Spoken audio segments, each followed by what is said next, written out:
এইবার শয়তানের যখন কন্ট্রোল ক্ষমতা দেওয়া হলো আপনার অন্তরের উপর, এখন শয়তান কি বলছে? শয়তান বলছে ওয়ালাউ বিল্লান্নাহুম ওয়ালাউ মান্নিয়ান্নাহুম, হে দুনিয়ার মানুষ, হে আল্লাহ সুবহানাহু ওয়া তাআলা, আমার চ্যালেঞ্জ, যে আদম সন্তানকে সিজদা না করার কারণে আমি জাহান্নামী বলে ঘোষিত হয়েছি, ওই জাহান্নামে আমি একাই যাব না, এটা আমার চ্যালেঞ্জ। আমাকে ক্ষমতা দেওয়া হোক, কিয়ামত পর্যন্ত আমি আদম সন্তানকে পথভ্রষ্ট করার ক্ষমতা চাই। আল্লাহ সুবহানাহু ওয়া তাআলা শয়তানকে সেই পাওয়ার দিলেন। শয়তান বলছে আমার শপথ, আমার চ্যালেঞ্জ, আমি একাই জাহান্নামে যাব না।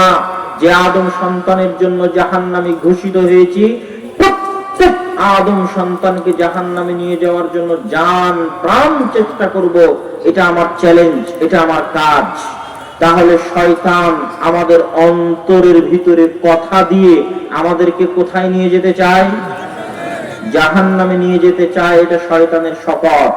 তবে বক্তব্য সামনে আগানোর আগে মধ্যে একটা কথা বলে রাখি, শয়তানের বিরুদ্ধে চ্যালেঞ্জ দিয়ে আল্লাহ বললেন, মহান আল্লাহ সুবহানাহু ওয়া তাআলা, হে শয়তান, হে ইবলিস এবং তোমার সেনাবাহিনী, তোমরা 24 ঘন্টা পরিশ্রম করে, জান প্রাণ চেষ্টা করে, মাথার ঘাম পায়ে ফেলে, সকল রকমের কৌশল অবলম্বন করে আমার কোন বান্দাকে, আদমের কোন সন্তানকে যদি পথভ্রষ্ট করতে সক্ষম হয়, তাহলে জেনে রাখো তোমাদের এই সকল চেষ্টা, সকল পরিশ্রমের উপর পানি ঢেলে দেওয়ার জন্য, এই সকল পরিশ্রমকে ব্যর্থ করার জন্য আমি আল্লাহর একটা ঘোষণা দিয়ে রাখলাম যে রাত দিন পরিশ্রম করে তুমি আদম সন্তানকে পথভ্রষ্ট করবে।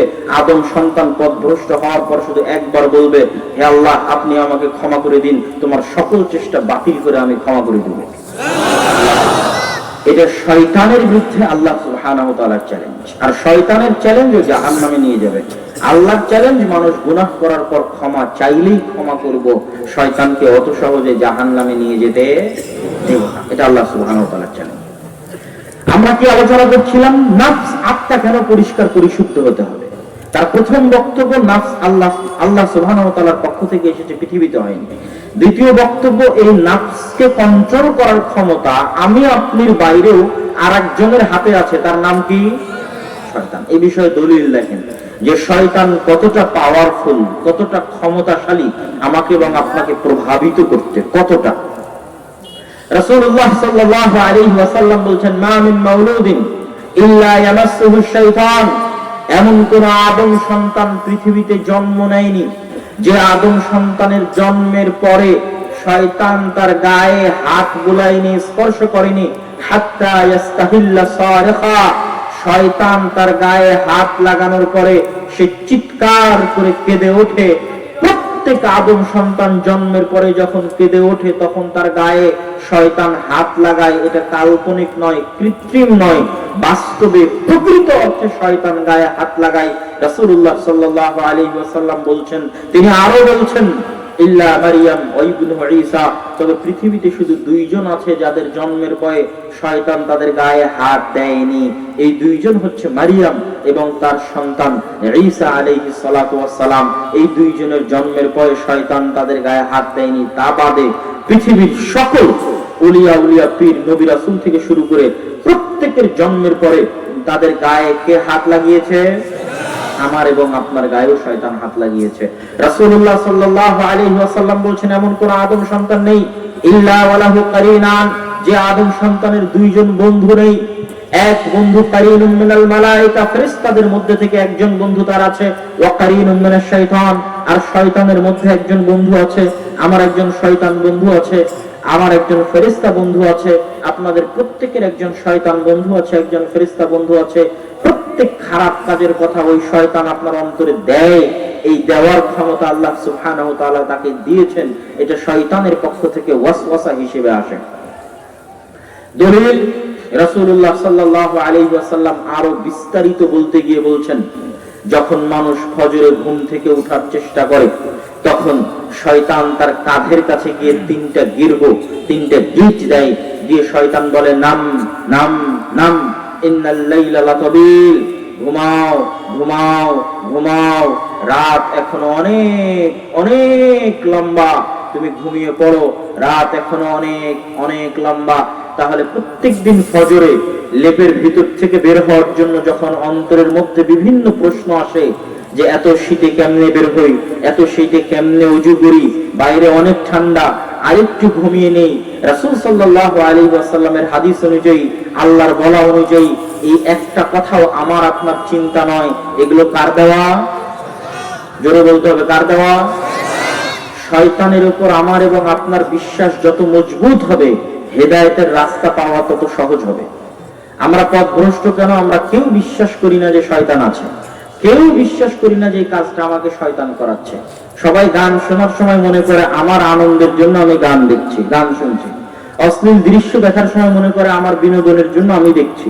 যখন টাকা ইনকাম করতে যায় হারাম পথে, তখন মনে করে আমার ধনী হওয়ার জন্য আমি টাকা ইনকাম করছি। কিন্তু কেউ বিশ্বাস করে না যে এই কাজগুলো তাকে কে করাচ্ছে। তাহলে আমাদের আগে বিশ্বাস করতে হবে যে কে আছে পৃথিবীতে? শয়তান আছে। শয়তানের আমাদের অন্তরকে কন্ট্রোল করার এবং আমাদেরকে পথভ্রষ্ট করার ক্ষমতা শয়তানকে দেওয়া হয়েছে। এই বিশ্বাস যত মজবুত হবে, প্রতি ধাপে ধাপে আপনি তত চিন্তা করতে পারবেন এই কাজটা আমার না এই কাজটা শয়তান করতে বলছে, এই কাজটা আমার না এই কাজটা শয়তান আমার অন্তরে করার জন্য বলতেছে। সম্মানিত উপস্থিতি, যেহেতু শয়তানের এই ভয়ঙ্কর অবস্থা, এই জন্য আল্লাহ সুবহানাহু ওয়া তাআলা এই কোরআনের মধ্যে, আপনাদের যদি কোরআন পড়ার কোনোদিন সুযোগ হয়, আপনার জীবনে কে সবচেয়ে বড় শত্রু? বাংলাদেশের রাজনৈতিক প্রেক্ষাপটে আওয়ামী লীগ বিএনপির সবচেয়ে বড় শত্রু, বিএনপি আওয়ামী লীগের সবচেয়ে বড় শত্রু। আপনাদের ব্যক্তিগত প্রেক্ষাপটে যে আপনার ধন সম্পদ মেরে নিয়েছে আপনার সবচেয়ে বড় শত্রু। আপনাদের ব্যক্তিগত প্রেক্ষাপটে ওই বোনের সবচেয়ে বড় শত্রু ওই ভাই, যেই ভাই তাকে ভাগ দেয়নি। এইরকম বহু শত্রু আপনাদের জীবনে আছে। আল্লাহ সুবহানাহু ওয়া তাআলা কোরআন মাজিদে বলছেন, ইন্নাশ শাইতানা লাকুম আদুউম মুবিন, দুনিয়ার মানুষ তোমাদের সবচেয়ে বড় শত্রু, সবচেয়ে প্রকাশ্য শত্রু হচ্ছে শয়তান। লা তাত্তাবিউ খুতুওয়াতিশ শাইতান, তোমরা শয়তানের পথ অনুসরণ করিও না, তোমাদের সবচেয়ে বড় শত্রু শয়তান। একজন সালাফে সালেহিন বলছেন, মান ইয়াগতাবানি লাইসা বিআদুবি, যে আমার গীবত করে ও আমার শত্রু নয়। মান ইয়াত্তাহিমুনি লাইসা বিআদুবি, যে আমাকে মিথ্যা অপবাদ দেয় ও আমার শত্রু নয়। মান ইয়াখুযু মিন্নি মালি লাইসা বিআদুবি, যে আমার টাকা পয়সা মেরে নেয়, জমি জায়গা মেরে নেয়, ও আমার শত্রু নয়। আমার শত্রু সে ইযা কুনতু ফি তাআতিল্লাহ, যখন আমি আল্লাহর আনুগত্য করতে চাই, তখন যে শয়তান আমাকে আল্লাহর আনুগত্য থেকে দূরে সরায়, ওই শয়তান মানুষ হোক আর জিন হোক, এই শয়তানই হচ্ছে আমার জানিমানি শত্রু। এটা একজন সালাফ বলছেন। এটাই হচ্ছে শত্রুতার মাপকাঠি। আমি আপনি মনে করবো যে ইসরায়েল হয়তো আমাদের সবচেয়ে বড় শত্রু, কথার কথা, বর্তমান পৃথিবীতে মুসলমানদের সবচেয়ে বড় শত্রু মনে করলেন। যে আমি এখানে আধা ঘন্টা একটা গরম বক্তব্য দিলাম, আপনারাও তাকবীর দিলেন। এখন বলেন তো, ইসরায়েলের সাথে বাংলাদেশের মুসলমানদের কোনোদিন যুদ্ধ হবে কি হবে না, এর কোনো গ্যারান্টি আছে? নাই। কবে হবে কে জানে। কিন্তু প্রতি 24 ঘন্টায়, প্রতি সেকেন্ডে আমার এবং আপনার যুদ্ধ যে শয়তানের সাথে চলতেছে, যে আমার সাথে আছে, আপনার সাথে আছে, সেটা সম্পর্কে আপনি কখন সজাগ হবেন, কখন জানবেন? আপনি তো ওকে শত্রুই মনে করছেন না, তাহলে কেমনে হবে? যুদ্ধই তো হচ্ছে না, কেমনে হবে? সে যা বলছে আপনি তাই মেনে নিচ্ছেন।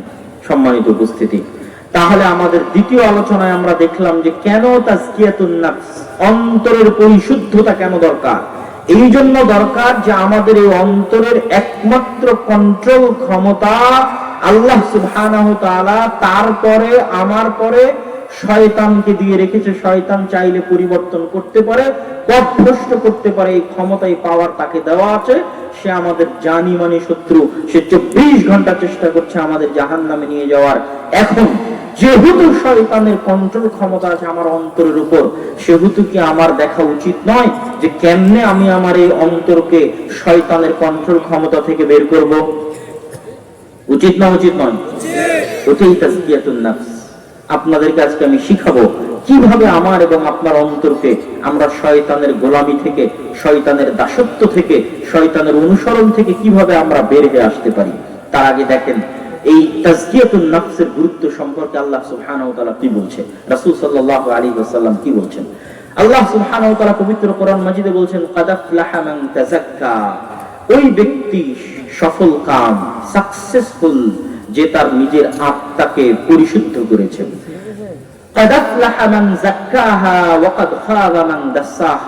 ওই ব্যক্তি সাকসেসফুল, সফল কাম, যে তার নিজের আত্মাকে পরিশুদ্ধ করেছে।